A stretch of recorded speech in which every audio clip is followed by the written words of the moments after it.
Radio Televizioni Shqiptar prej orës 7 të mëngjesit është në një transmetim maraton për të mbuluar procesin zgjedhor parlamentar në Shqipëri.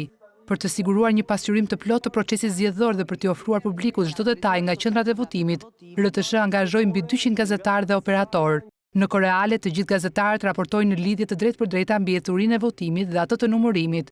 Çdo zhvillim i rëndësishëm nga tereni është raportuar në kohë reale me pamje nga vendngjarja. Ndodhem pranë Komisionit Zonal të Administrimit Zgjedhor numër 27. Siç e shikoni, është një flet votimi me një densitet të madh emrash. Ndodhem në shkollën Maria Kaçolini këtu në Durrës, ku janë vendosura 7 qendra votimi. Maratona zgjedhore është moderuar nga gazetari i mirënjohur Alban Dudushi, ku nëpërmjet analizave është pasqyruar ecuria e procesit të votimit, monitorimi i këtij procesi nga ndërkombëtarët, mesazhet e politikanëve gjatë votimit, si dhe problematikat e ndodhura nga qendrat e votimit. Ishim duke folur pikërisht për këtë, domethënë a komplikohet më tepër procesi i numërimit. Transmetimi i cili ka përfshirë analiza me të ftuar në studio dhe lidhje direkte nga tereni, i ka ofruar publikut një panoramë të besueshme për çdo zhvillim zgjedhor që prek jetën politike të vendit.